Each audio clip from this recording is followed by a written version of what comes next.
It probably comes to no surprise that stress can have negative effects on our health and our blood sugar levels.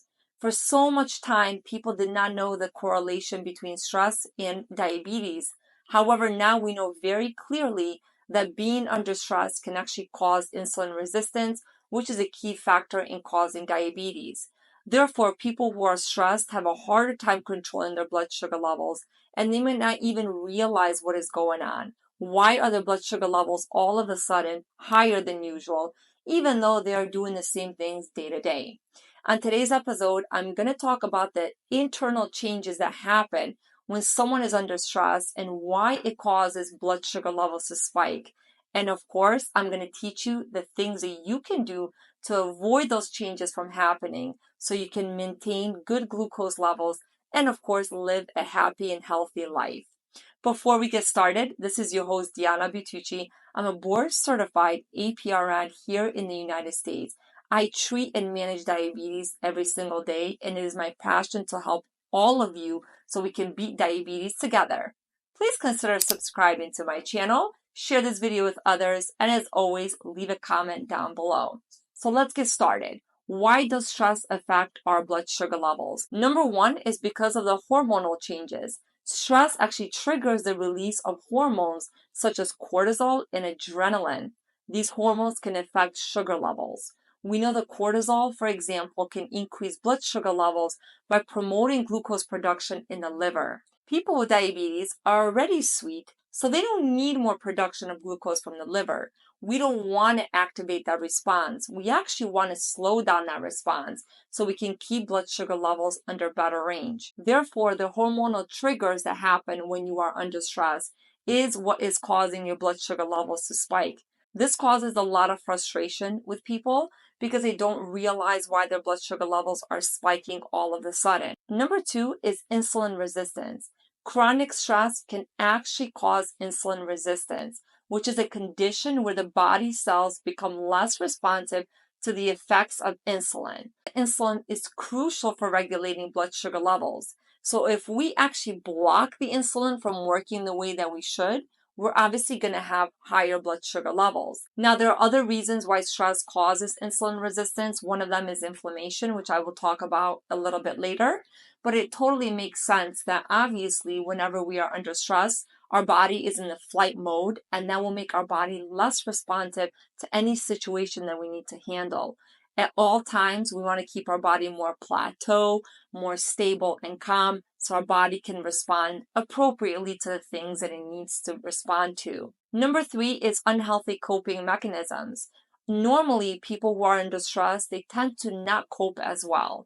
For example, they resort to things that are much easier to do versus harder to do. Things like overeating, consuming comfort foods that are high in sugar and fat, and neglecting physical activity. I mean, a lot of people will come in my office and they'll say, I'm just under stress, so I like to lay down on the couch, eat potato chips, or maybe a chocolate. We know that those are things that we should not be doing because one, they're very unhealthy for us. They contain a lot of sugar, and overall, actually, they tend to make us feel worse. Studies do show that we are what we eat. If we eat healthy meals, we tend to feel better. When we make poor decisions, like having a lot of sugar, it actually weighs us down and it actually makes the stress even worse. I mean, we all know when we're doing something wrong, it doesn't make us feel good or proud of ourselves. This ties in with number four. Normally, people who are under more stress have a difficult time adhering to a plan. They're kind of overwhelmed with everything that is going on. They're not really thinking about a diet plan or a physical regimen that they were once doing. Some people who are under stress will stop going to the gym. They'll become very inactive and kind of isolated. And unfortunately, that makes things worse. Number five, chronic stress can actually lead to inflammation in the body. We know inflammation is associated with many health conditions, including type 2 diabetes. Elevated levels of inflammation may actually lead to something called insulin resistance, which I talked about earlier. This will unfortunately can lead to type 2 diabetes or can worsen type 2 diabetes if you already have it. So the chronic inflammation from feeling stressed and overwhelmed all the time can actually make you more prone to developing diabetes. But if you already have diabetes, it can make managing diabetes a lot more difficult. So you're probably wondering, well, what can I do to try to prevent this? So let's talk about the things that I recommend for my patients and that studies have shown to be beneficial to try to reduce stress and, of course, control your diabetes and blood sugar levels.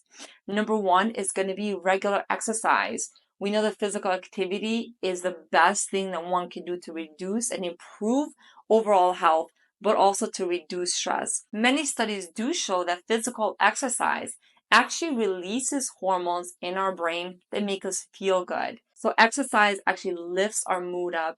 We tend to feel more calm, more relaxed, and as a result, less stress. And number two, eating healthy. I mentioned earlier, eating healthy is so important.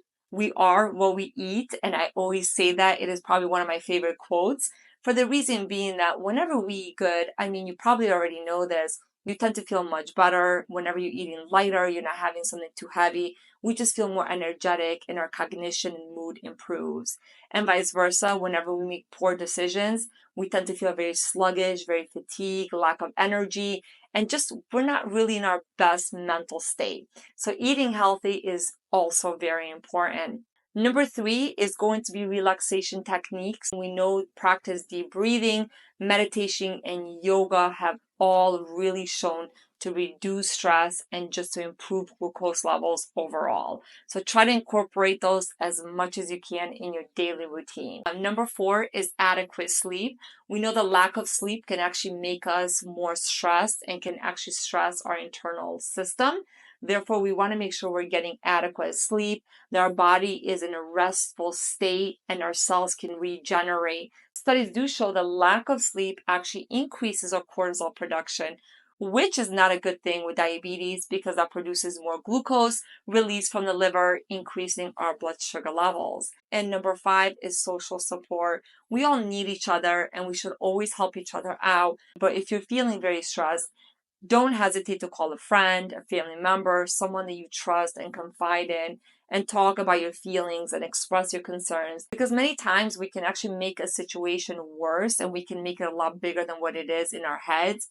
But whenever we talk it out with people, we realize that maybe whatever we were stressed about is not a big deal after all. I hope you guys found this video helpful. Let me know your comments and what your thoughts are. And if you've had a stressful situation in your life, I will see you all on the next video.